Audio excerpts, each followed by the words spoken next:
2001 குஜராத்ல பயங்கரமான ஒரு நிலநடுக்கம். காலை நேரம் 8:30 மணிக்கு வந்தது. கிட்டத்தட்ட பல ஆயிரம் பேர் மண்ணோடு மண்ணா புதைஞ்சிட்டாங்க. 20,000 30,000 பேர் இந்து அந்த நியூஸ் பேப்பர்ல பத்திரிகையில 30,000 பேர் காணாத போயிட்டாங்கன்னு வந்துருச்சு. மண்ணோடு மண்ணாயிட்டாங்க. கொஞ்சம் நொடிகள்ல சில கிராமங்களே மறைஞ்சு போச்சு. கிட்டத்தட்ட 8 லட்சம் வீடுகள் நொறுங்கி மண்ணோடு மண்ணா புதைஞ்சிடுச்சு. கிராமம் இருக்கிற அடையாளமே தெரியாத அளவு எல்லாம் மறைஞ்சு போச்சு. கொஞ்சம் நொடியில காலி. அப்போ அன்று அந்த நிலநடுக்கம் நடந்த ஒரு பகுதி, பயங்கரமான பெரிய சேதம் வந்த ஒரு பகுதி. அந்த பகுதியில ஒரு ஹோட்டல்ல 32 ஊழியக்காரர்கள் தங்கி இருந்திருக்காங்க. 32 ஊழியர்கள் அப்பதான் சாப்பிட்டு இருக்கிறாங்க. எழுந்து வந்து எல்லாருக்கும் பஃபே பிரேக்ஃபாஸ்ட் சர்வ் பண்ணப்பட்டது. எல்லாரும் சாப்பிட்டு ஜபத்துக்கு ஆயத்தமா இருக்கிற நேரத்துல தான் அந்த நிலநடுக்கம். அதுல ஒரு ஊழியக்காரர் சொன்ன சாட்சி தான் சொல்றாரு. எல்லாம் சாப்பிட்டு நாங்கள் சிரிச்சு ஜாலியா சந்தோஷமா சரி ஜபத்துக்கு டைம் ஆயிடுச்சு எல்லாம் போலாம் அப்படின்னு சொல்லிட்டு இருக்கும் போது திடீரென்று ஒரு நிலநடுக்கம். என்ன நடந்ததுன்னே தெரியல. எங்களுடைய மேல இருக்கிற அந்த சீலிங் அப்படியே உடைஞ்சு அப்படியே எங்க மேல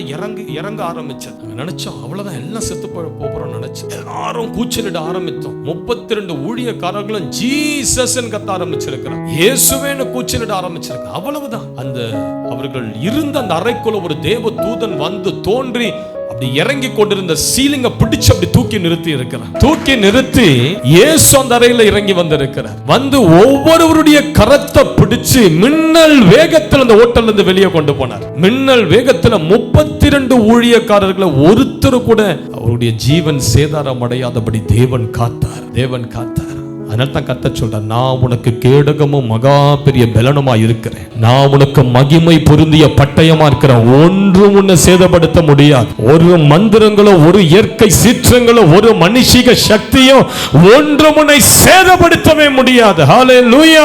32 ஊழியக்காரர்கள் வெளியே வந்து பார்க்கறாங்க. இவர்களுடைய பில்டிங் மட்டும்தான் அப்படியே இருக்குது. மற்ற பக்கத்துல இருந்த எல்லா பில்டிங்கும் மண்ணோடு மண்ணாயிடுச்சு. நொறுங்கி முற்றிலுமாய் கீழே விழுந்தது. அந்த பகுதியில தான் பயங்கரமான சேதம்.